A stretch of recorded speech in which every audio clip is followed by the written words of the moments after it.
Magandang araw sa inyong lahat mga bro. Una sa lahat, nagpapasalamat tayo sa Diyos sa panibagong pagkakataon na ipinagkaloob po sa atin para makagawa tayo ng mga panibagong kaalaman, mga tutorial patungkol sa ating mga motor.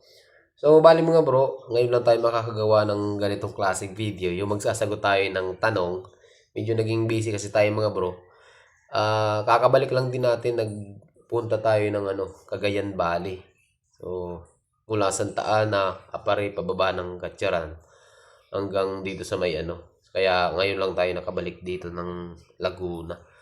So ngayon mga bro, meron kasing nag-message sa akin. Actually, madami pong ganitong klaseng tanong sa akin. Hindi ko lang kayo masasagot isa-isa dahil pag sinagot natin isa-isa, medyo mahaba sa oras. Kaya naisipan ko, gumawa na lang po ng isang video para masagot natin. Meron kasi nag-message sa akin, bago na daw lahat yung electrical niya, hindi pa rin nagcha-charge. Ibig sabihin, bago na yung stator, bago na yung rectifier, bago na yung battery, ayaw pa rin mag-charge. Kaya may naisip ako mga posibleng dahilan or ito yung mga possible na salarin bakit hindi pa rin nagcha-charge yung inyong mga motor kahit bago na lahat ng electrical. So bago natin mga bro umpisan yung ating video, yung mga bago pa lang po dito sa ating channel, huwag niyo pong kalimutan mag-subscribe para po tuwing mag-upload tayo ng video, lagi po kayong updated.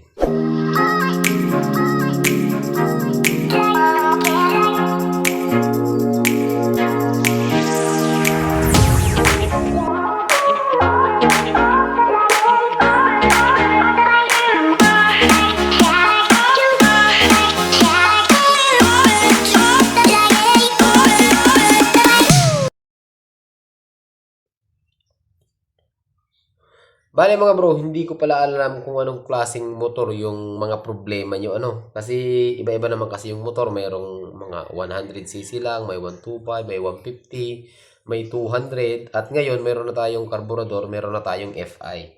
Pero normally mga bro sa motor, lagi nyo tatandaan, meron po yung charging system na tinatawag. Okay? Meron po yung charging system na tinatawag. Ibahin na lang natin mga bro, gagawa na lang tayo ng hiwalay na video para sa karburador at para dun sa FI. Kasi mayroon tayong mga FI na ECG, wala nang rectifier, nandun na mismo sa ECU niya. Meron naman mga FI, for example, Sniper or MIUI 125, meron siyang rectifier. Pero merong mga FI na wala na kayong rectifier. Kumbaga, nandun na siya mismo sa ECU. Okay, ano na lang natin mga bro, ihiwalay na lang natin. Kasi hahaba po yung video natin. Alam ko naman yung iba sa inyo, ayaw ng mahabang video. Marami nagagalit dyan sa mahabang video. Kaya nga kung napansin nyo, dati ang mga video natin umabot ng 30 minutes, no? Kasi yung iba nagagalit, paulit-ulit yung sinasabi natin. Kaya naman mga bro, kapag alam nyo na po yung sinasabi ko, mas maiging wag nyo na lang panoorin. Maghanap na lang kayo ng ibang mapapanood. Kasi yung tutorial naman natin ay para dun sa mga nag-aaral pa lang, nag-uumpisa, na gusto matuto, para dun po yung video natin. Huwag na lang kayo magsalita na kung ano-ano pa man. Pero nasa inyo na yun. Wala naman problema sa akin yun. So balik tayo mga bro. Ngayon, ang pag-uusapan natin is sa carburetor tayo. Huwag muna tayo din sa FI kasi... Pero gagawa tayo. Pwede natin isunod dito pagkatapos ng video kapag may oras tayo. Gagawa po ulit tayo ng panibagong video patungkol naman sa charging ng mga FI. So ayun na nga, balik tayo mga bro. Napalitan mo na yung stator, palitan mo na yung rectifier at yung battery, hindi pa rin nagcha-charge. So, ano ba ang problema nun? Kung isipin nyo, parang imposible. Okay? Parang imposible. Ngayon mga bro, ganito po yan. Yung charging system ng motor natin, unang-una nga yung stator. So, ang function po ng stator is siya yung pinakauna or siya yung nag-create ng... Yung stator po, yun yung nasa makina, nasa may left side po yan, sa may magneto. Yan yung iniikutan ng magneto. May magnet yung... magneto natin, may magnet, tapos nandun yung magnetic wire or yung coil. So, pagka umiikot yung magneto sa kanya, nakaka-create siya ng alternating current, no? So, yun po yung pinakauna na nagpo-produce ng kuryente. Tapos, ang trabaho niya naman, may wire po yung papunta ng regulator rectifier. Okay? Yung rectifier naman is siya yung nagre-regulate or nagre-rectify ng AC to DC. Kasi yung mga bulb natin, yung mga natin is kailangan niya ng DC na current or yung tinatawag na direct current. Siyempre, yung battery natin is considered as direct current DC. Kaya hindi mo pwedeng gawin mga bro, hindi mo pwedeng Hindi mo pwedeng gawing galing ng stator, rekta ng battery. So, lulubo po yung battery nyo, hindi rin po magkakarga ng maayos yan. Kaya kailangan natin ng regulator rectifier. Ngayon, ang problema, bago na nga yung dalawa na yun, kasi yun naman mga bro ang laging pinupuntahan or yun yung laging chinecheck kapag yung motor nyo ay, kapag yung motor ayaw umandar. Ayaw umandar. Ayaw mag-charge pala. Yun lagi yung dalawa, rectifier or either regulator. Kapag hindi sa rectifier, automatic sa stator pala, yung regulator. Kapag ang problema ay stator, palit yan. Ngayon, kapag problema rectifier, hindi rin mag-charge yan. Lagi magka-partner po yun. Yung dalawa na yun. Kailangan, laging good condition po yung stator at saka regulator. Ayun na nga. Ulit-ulit na tayo. Ayun na nga mga bro. Bago na lahat, ba't ay pa rin mag-charge? Parang imposible kasi kung tutuusin. Ngayon mga bro, sa tagal ko na pong gumagawa ng mga ganyang problema, meron ako na-encounter na mga rare lang mangyari. Kumbaga, bihira lang siya mangyari. Kapag mga bro, pinalitan nyo na lahat, ayaw pa rin, mag-focus muna kayo mga bro sa wirings. Kasi minsan, ang connection kasi niyan mga bro, galing ng rectifier ay stator, papunta ng rectifier. Yung rectifier, may output siya papunta ng battery. Okay? Meron siya papunta ng battery. May wiring po yun, hindi yan nakarekta sa battery. Kaya nga, yung battery natin, meron siyang polarity or meron siyang terminal na papunta doon. Galing sa rectifier, may wiring yan papunta doon sa battery natin. Yan. Tapos, lagi nyo i-check mga bro, yung wiring ng stator, yung output ng stator, kuhanan nyo, ikumpara nyo doon sa yung nandun na sa rectifier. Kasi minsan mga bro, ang nangyayari dyan, voltage drop po ang nangyayari dyan. Or hindi nakaka-connect. Minsan, yung wire natin, halimbawa, yung wire natin, pagpalagay mong 5 ang laman ng wire, nakaganito yung wire, minsan napuputol na po yung tatlo, 2 na lang yung natitira. So nagkakaroon siya ng parang malfunction sa supply ng kuryente. Lagi pong nangyayari sa akin yun. Or bilang matagal nang gumagawa ng ganyan, kumbaga na-encounter ko na ang ganong problema. Parang napuputol yung mga hibla ng wire niya, kaya kinakapos din siya. So yun ang mga unahin yung i-check. Kung muna kayo magpalit. Sasabihin nyo baka sira yung stator. Possible din naman yun. Nandun na nga tayo. Pero, dun muna kayo sa mga basic. Ang pinakatabis dyan, i-bypass mo yung galing stator, pero siguraduhin yung may laman. Meron naman kasi tayong paraan para malaman yung stator kung gumagana pa. So, marami kasing mga bro, mamaya sasabihin ko sa yung iba pang dahilan. Basta yun na yun. Siguraduhin yung may laman yung stator. Tapos, ikumpara nyo dun yung papunta ng rectifier, dapat pareha sila, dapat nakakatawid yung supply.